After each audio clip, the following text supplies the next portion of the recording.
So we're ready for Unit 6.3. 6.3 is going to continue on with the idea of conversion. So we did distance, and then we did capacity, how much does something hold, and now we're going to do mass or weight. We said in science they're not the same thing, right? Mass is the amount of space something takes up. Weight is the gravitational pull on an object. What we're looking at, if I get on a scale and I weigh something, that's what we're measuring.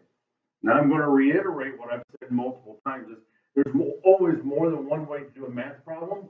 There are parents out there that did not learn this type of process in math. Doesn't mean that they're wrong. Other teachers teach in a different way. Doesn't mean they're wrong. I'm going to try to teach you the way that I think is easiest for everyone to understand. So in the first couple of videos, I didn't go through the same processes that I'm going to today. These are going to be the processes that we looked at in class as a review when I tried to show you the shortcuts. Mathematically, this math program has sound math, but knowing that I'm multiplying by a 10, 100,000, 10,000, a million, or dividing by those becomes a little bit more difficult than if I just pick my stair-step method, which I introduced you to. So the two charts that we have here are what we're going to be using and focusing in on for this lesson. These are in your book. Once again, I put all 6 of these from the 3 different lessons on a document on Canvas. So you can go to it, you can look them up, and you can save those, and then you have them all on one page instead of having to flip around in your book. Our process that we're going to use is doing our comparing fractions or comparing rates, or we're going to do the metric system, which is King Hector doesn't usually drink chocolate milk. Remembering that, in this scenario, we're talking about grams when it comes to the metric system. So that's my U, that's my units. If it's one letter for my label, then that's my units. It's going to be a G. If it has 2 or more letters, it's got a prefix with it. So it's going to be either up on the staircase or down on the staircase. These two processes are going to work always and forever. This will always work for the metric system. This will always work for every conversion that you do, either metric system or standard or customary measurements. So this begins with looking at the idea of the largest pearl that was ever found. It says the largest pearl ever found weighed 226 ounces. What was the pearl's weight in pounds? That's customary, or what our science book calls the standard unit of measurements. So we're going to be using this chart to figure out that answer. The way it is set up in our book, I don't always like to. You'll see a lot of times I just put a white box over it, and we're going to do it in a different space. You can do any space around or get notebook paper if you don't like writing over what they have there instead. But this is the process we're going to use each and every time. Understanding this will always help you be successful, but it's going to be extremely important in our next video, which is going to be Unit 6.3a, which is in your In Success book, because that's the only one I can use. So when I start looking at this setup, I go back to the same thing we've said all along in Unit 6. I have to start with what I have. I look at my math problem. What I have is 226 ounces. That's always going to be my numerator, and it's always going to go over a denominator of 1. Now, which of the conversion rates I'm going to have, I could flip those and say that it's 16 ounces over 1 pound, or I could stick with the 1 pound over 16 ounces. Having this comparison from this chart, that's where I get those numbers. Knowing which way they go, which is going to be the numerator, which is going to be the denominator, is by following this process and knowing what I have versus what I need to convert and get rid of. When I start with what I have, once again, I'm going to have my 226 ounces in my numerator, and then I'm always going to put it over 1. That will always be the case, and that will always be my first fraction or my first rate. It's always multiplication to start out. It doesn't mean the process to get the answer will be multiplication, but we set it up as multiplication. My second rate, or my second fraction, will always be what I'm going to on top.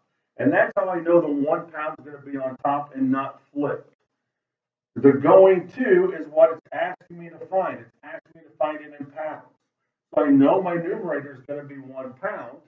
And then that conversion rate, which comes from this chart, tells me that the ounces needs to go on bottom. And once again, what that allows me to do then is have ounces on top, ounces on bottom, and I always need to be able to cross-reduce those labels. That's the step that they're showing you there. They have both rates compared to one another, and we're cross-reducing our labels. If I set it up and I can't cross-reduce my labels, I have that second fraction flipped. Has to be what I have labeled on the bottom of your second fraction. So what that leaves me with then is a set of fractions that I can multiply. And we've talked about how we always multiply across. So 226 times 1 pound gives me 226 pounds. 1 times 16 is 16. So I end up with a fraction. Going back to unit 1, fractions are what type of math? Hopefully in your mind you're saying, that's division. Absolutely. Always remember, it doesn't matter the size of the number, the top number is always inside the box. Sometimes it's going to be a smaller numerator over a denominator. Sometimes in this case, you're going to have a larger numerator over your denominator. It doesn't matter. My numerator is always inside my division box. My denominator is always my divisor. So I have my inside number, my outside number. When I take 16 into 226, then once I have my math problem, I get my handy dandy calculator, type it in. I see that it goes in 14 equal times. It gives you 14 point blah, blah, blah, blah. That's just the stuff. I get rid of the stuff. I keep the 14. When I have 14 times 16, that's 224, so I have a remainder of 2. Now, this is what the book shows you. I don't necessarily like showing it this way because I think it gets confusing. But we do know that I have 2/16 because we talked about when we were dividing in Unit 2, my remainder sometimes used to be written as an R2. But then I have 2/16, or I could add a decimal point and a 0 and get a decimal answer.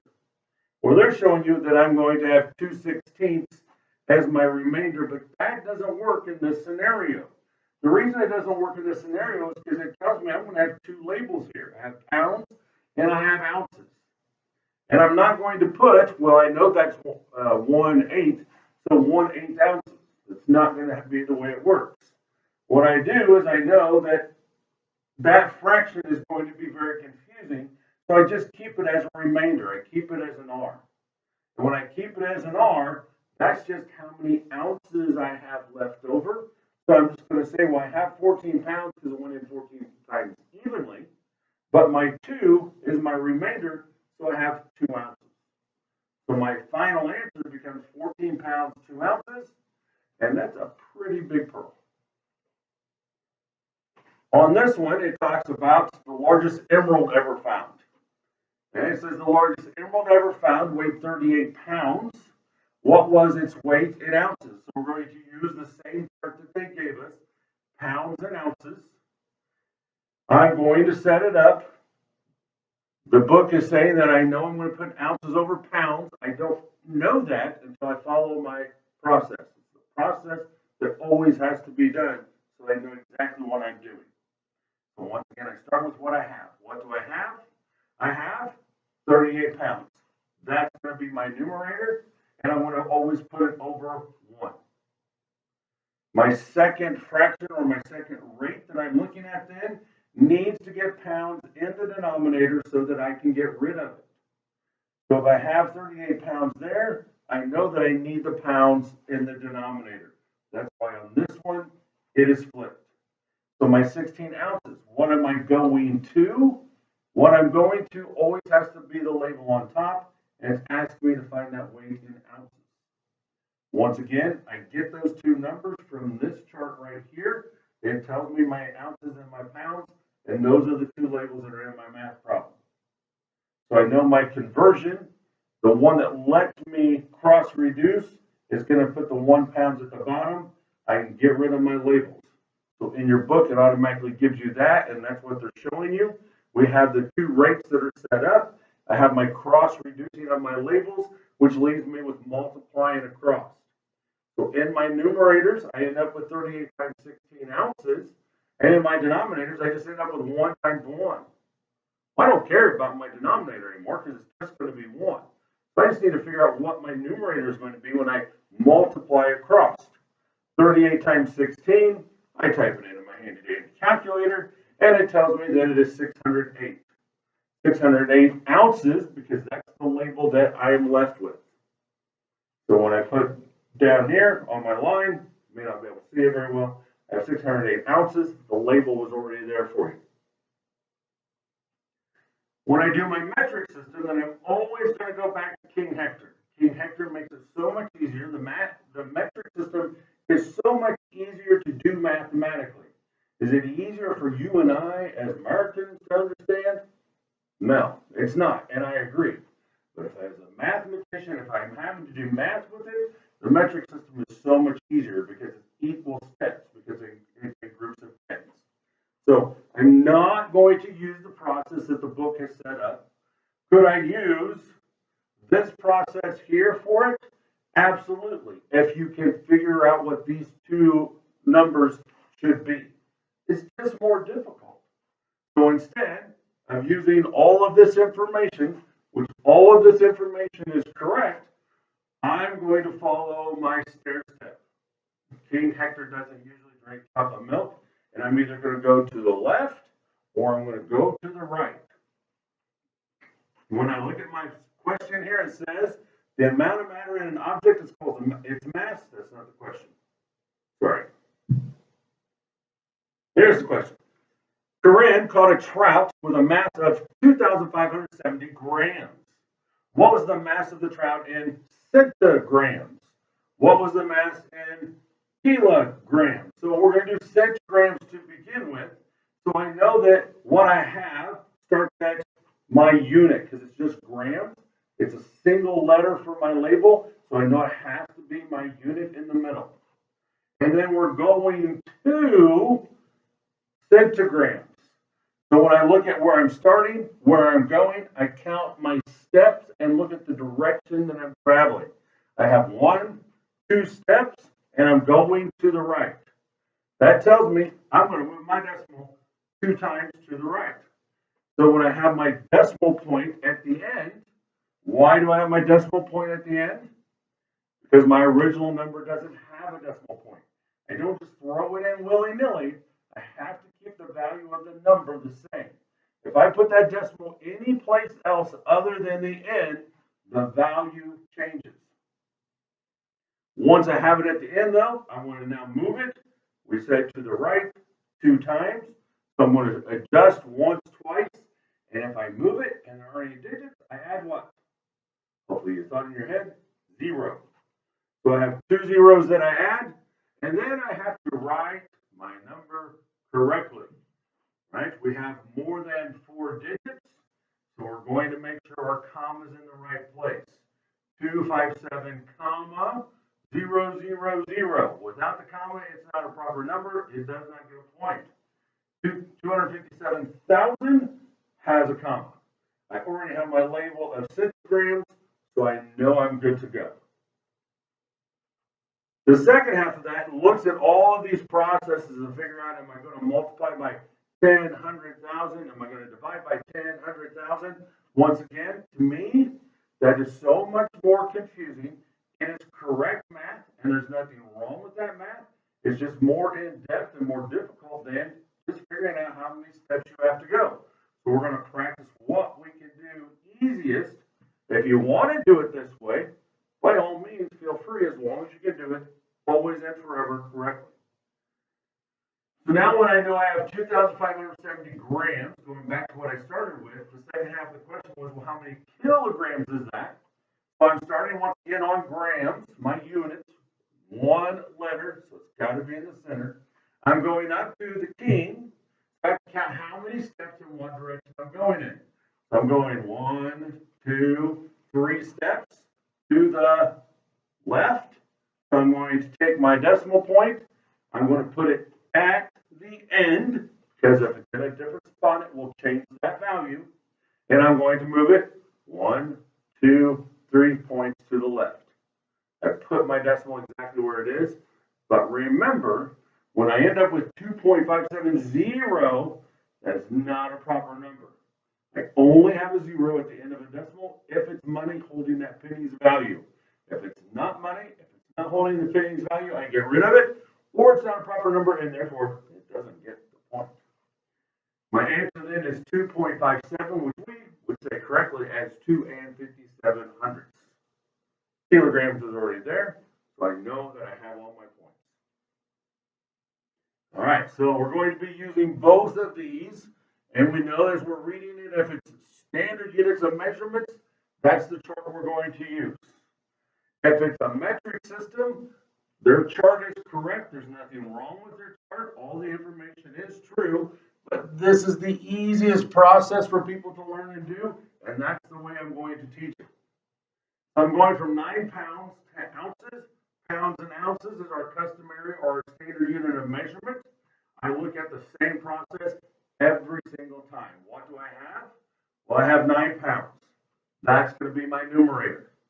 And I'm going to put it over 1. There we go. When I put it over 1, then that sets up my first rate. I am multiplying. What am I multiplying it by? I'm going to put my numerator of 16 ounces because that's what I'm going to. 16 ounces over what? Well, this says 16 ounces is 1 pound. So my denominator has to be the 1 pound. That once again allows me to cross reduce my labels. That is the key to setting that second one up. The what I have label has to be on the bottom. That's why it's called a conversion, because I'm going to be getting rid of it. Then I'm left with 9 times 16 ounces on the top, 1 times 1 on the bottom. I don't care about my denominators anymore because it's not going to change my answer. So I'm going to take 9 times 16, type in my handy calculator. That's where we got the 144. OZ stands for ounces, the word ounces. I know I have all my information. I'm good to go. When I come over here, then I'm just going to do my stair steps because it's easier. I have 3.77 grams, said 3 77/100. I'm going to look at where I am. I'm at grams. It's in the center. That's my unit. I'm going to deca. Remember, it's either going to be DKG for decagrams or DAK for decagrams. If it's deci, it's just 1D followed by the grams. So I've seen on some of your assignments already that the dec and the deci is confusing you. We're going up to decagrams. How many steps is that? Just 1, right? 1 to the left. So my decimal is here. I'm going to move 1 to the left. I shift it. It goes in front. Gives me 0.377, which we say 377 thousandths. That's going to be my answer. 377 thousandths of a kilogram. On number 3, it says Amanda's computer weighs 56 ounces. Once again, standard or customary measurements of units. How many pounds does it weigh? If I know I have 56 ounces, I'm going to put 56 ounces over 1, because that's what I have. I have to look at my conversion between pounds and ounces. If I have ounces on the top, then I have to have ounces on the bottom. But what I'm going to is listed in the question. How many pounds is that? So I know that 1 pound, which is my next numerator, is the same as 16 ounces. That allows me to cross-reduce my labels of ounces to where I multiply across and I get 56 times 1 pound as my numerator and 1 times 16 as my denominator. Well, my numerator of 56 has to be inside my division box. My denominator of 16 has to be my divisor outside of my division box, and I'm going to divide. 16 goes into 56. How many times for my answer of pounds? Well, 3.5 pounds. So why didn't we do it as just pounds as a decimal number instead of saying, well, it's 3 pounds and so many ounces? because it asks how many pounds, right? If it said how many pounds and ounces does it weigh, then we would take the remainder and that would have a label of ounces. When it says pounds, then I can either write it as a decimal or I can write it as a fraction or a mixed number. That's up to you, which one you do, right? But you can't write 3.5 pounds if it says how many pounds and ounces it is. So I have to make sure I read the question and I understand what it's asking so that I know what I'm going to. All right, number 4. A honeybee can carry 400 milligrams of nectar. How many grams of nectar can a honeybee carry? So I know I'm going to use my chart. I know I'm going to put my finger where I'm starting it, which is my milligrams. And I'm going to change it into what? I'm changing it into how many grams. So once again, that's my unit. So I start by writing my 40 and I put a decimal at the end of the number. Don't put it in front of the 4, don't put it between the 4 and the 0, put it at the end of the 40, because any other place changes the value of the number. So when I'm starting at milligrams and I'm going to grams, which is my unit, one letter has to be the one that's in the center. I count how many steps I'm going and in what direction. I'm going to the left 3 times, right? 1, 2, 3 to the left. So I'm going to go to my decimal and I'm going to move. 1, 2, 3 to the left. I ran out of digits, right? If I run out of digits, I just simply add that 0. So I end up with 0.040 grams. Is that my answer? Hopefully some of your little alarms inside your brains are going, no. I cannot have that 0 at the end of a number because it is not money. Have to get rid of that 0 to get my point for having the correct numeric answer. Has to be 0.04, also known as 400ths. My label is now grams. We should be getting the process of this. So this is the 4th lesson we did with that review that I threw in there for you. So 1, 2, and 3, I'm going to leave because it already starts to set up and stuff for you. I'm going to leave in case you're still struggling, and then I can help you with those 3 in the book. So once again, filling out our book, I want you to do 5, 6, and 7, following the steps as I'm teaching it to you, and then I'm going to give you some things to do on your own. Starting with 4 pounds. I have pounds and ounces. That's my customary, that's my standard unit of measurement. So I know I'm going to be comparing my rates. I follow my comparing rates pattern. What do I have? 4 pounds. What I have always goes over 1. I know I'm multiplying. My second rate is going to be my conversion. So once again, pounds and ounces, that's this top one. What I'm going to, the second label, ounces, has to go on top. So I'm going to put 16 ounces, and I'm going to put it over the 1 pound so that I can cross-reduce my labels. Once I cross-reduce my labels, I'm multiplying across on fractions, 4 times 16 ounces, and 1 times 1. I don't care about my denominator now because it does not change my answer. So I'm just going to take 16 times 4, which is 64. If my label of ounces was not there, I would need to add it so I can get my point for my labels. 1 point for showing work. 1 point for the correct numeric answer. 1 point for the correct label. That would be 3 points as you're doing your homework. Going from grams to centigrams. I'm going to go back to King Hector. I'm going to look at where I'm starting, which is grams. 1 letter has to be in the center, right? 2 letters is either going to be up, above, or down below the center. So the unit itself is grams. And I'm going to centigrams, which is to the right. How many steps to the right am I going? 1, 2 steps. I'm going to look, does my number have a decimal? It does. I'm just going to shift it 2 times to the right. When I shift it 2 times, I get the whole number of 713. My label is already on the line, so it's just 713 centigrams.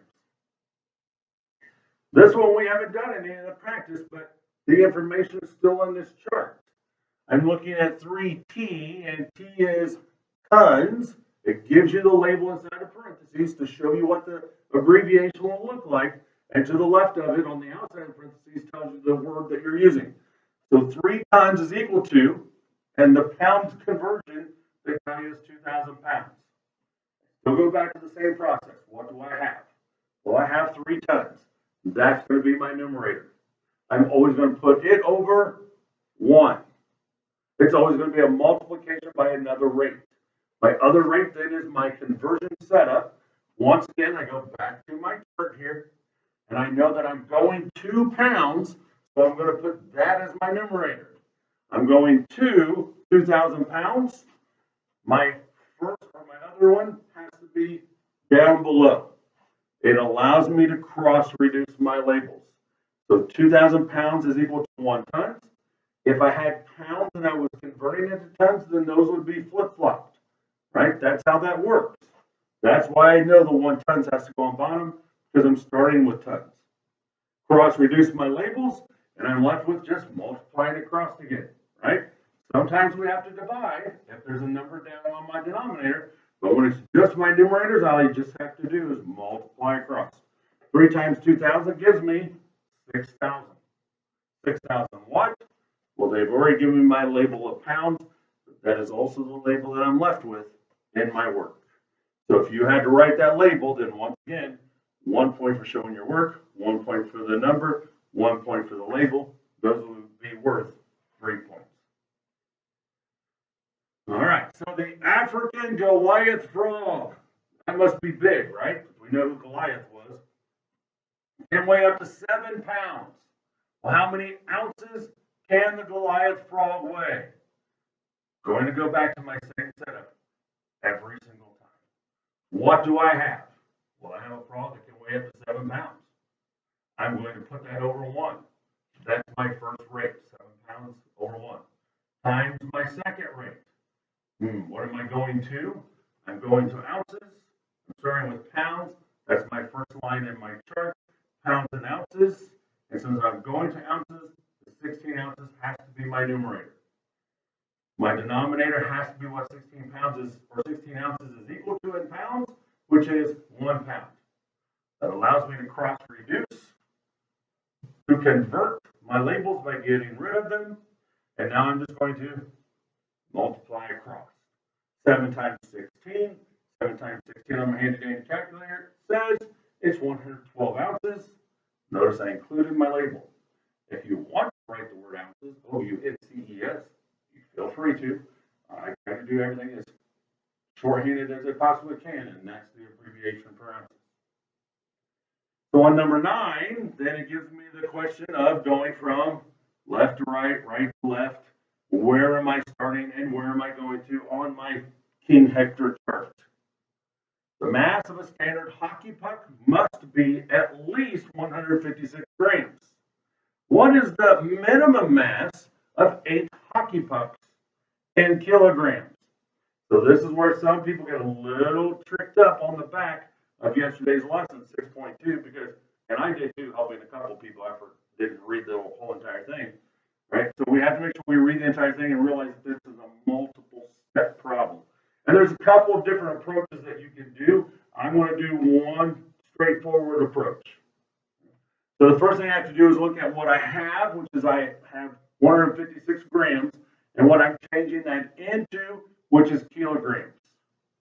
Right? So if I'm changing it into kilograms, well, I didn't start the way I thought it was going to start. So take a step back. How many hockey pucks do I have that weigh 156 grams? Then I multiply those together. I know that I have 8 of them because that's the beginning of the actual question, was the minimum mass of 8 hockey pucks. So when I multiply 156 times 8 equals on my handy-dandy calculator, here's my math problem set up, I end up with 1,248 grams. Now I'm going to look at my stair step and figure out where I'm starting, where I'm going to, what direction, and how many times I'm taking steps. So I'm starting at grams. 1 letter has to be the center of my staircase, has to be my unit. And I'm going to kilograms, right? That's to the left because that's my king. How many steps do I go? I'm going 1, 2, 3. I'm going to put my decimal at the end, right? I don't just insert it willy-nilly. I put it at the end because that keeps the value of my 4 digits. But now I'm going to move 1, 2, 3 to the left. 1, 2, 3 to the left. That leaves me with 1.248, which we say 1 and 248 thousandths. What is my label? Kilograms, right? kg. Could you write the word kilograms? Absolutely. It's just not necessary since I can abbreviate it. All right, so these are the ones I want you to do on your own. I want you to pause the video. I want you to do them, and you can do it one at a time.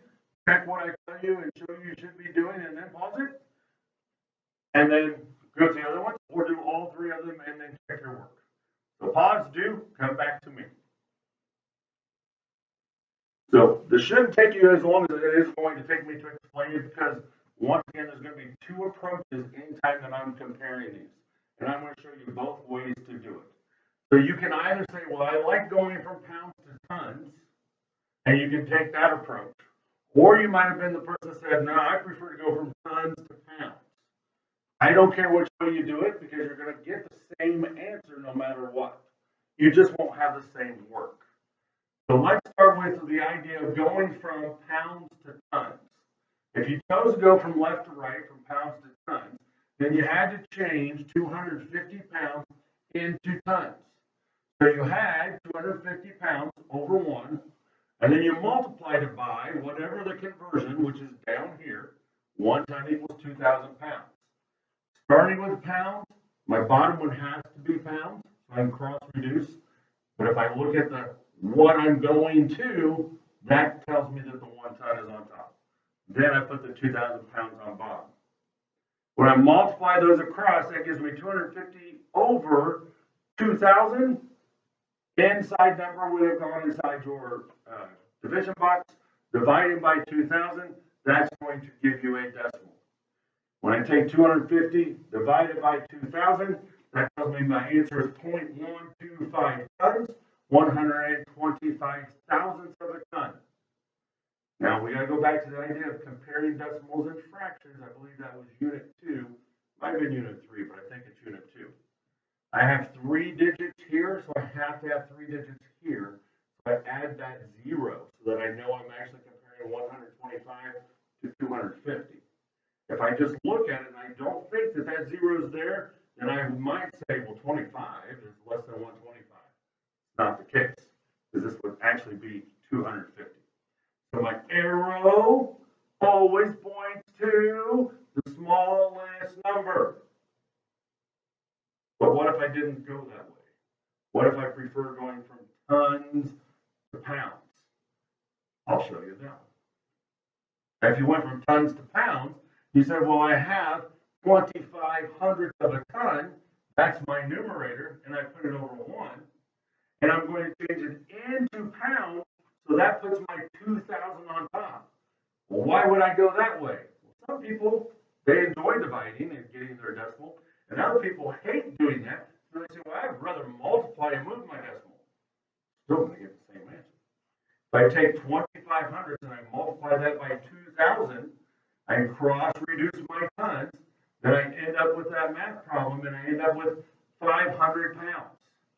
So if I compare, ignoring this, 250 pounds to 500 pounds, I still see that my arrow is going to point to the smallest number. All right? 2 ways to do it, and I don't care which way you do it. You got to show your work for your point, and then you have to have your correct answer. All right, we're going to do the same thing. I'm going to go from hectograms to decagrams, and then I'm going to go from decagrams to hectograms, and we're going to see if we get to the same answer. So when I have 65.3 hectograms, starting at hectograms, and I'm going to change it to decagrams, that is 1 step to the right. So I take my 65.3, and I move my decimal 1 step to the right, and that tells me that 65.3 hectograms is equal to 653 decagrams. Notice what I have on the right-hand side. the exact same answer. So I know those are equal. Well, let's prove it going the other way in case you prefer to go from decagrams to hectograms. So if I have 653 decagrams and I'm going up to my hectograms, I'm going to the left one step.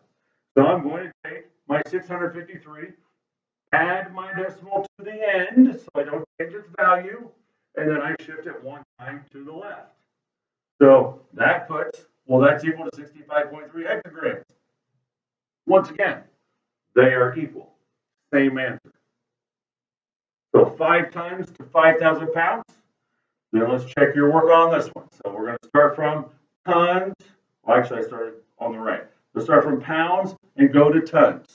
So I have 5,000 pounds. I'm going 2 tons. According to my conversion, the bottom number has to be 2,000 pounds then. And when I check, it does allow me to cross-reduce my labels. I end up with 5,000 over 2,000, which is division. And 5,000 divided by 2,000 gives me 2.5 tons. So when I have 5 tons compared to 2.5 tons, or you could add 2.5 tons, then my arrow should point to the right. So now let's go from tons to pounds, and let's see if we still get the same answer. We should. So if I have 5 tons, that's what I have, over 1, and I multiply it by the rate of 2,000 pounds, because that's what I'm going to, over 1 ton, because that's what my conversion is on my chart. Then I'm just multiplying across, which some of you would really prefer to do. So I get 5 times 2,000, that's going to give me 10,000 pounds. And when I compare 10,000 pounds to 5,000 pounds, it does indeed point to the right. Arrow always points to the smallest number. All right, so that's for assignment. If it's a metric system, do the King Hector, it's a lot easier. If you want to do the comparing of rates or the comparing of fractions, then by all means, do it for all of them. As long as you can do it correctly, that's what I care about. I need you to understand the process and be able to think logically on which way you have to do it. Have any questions?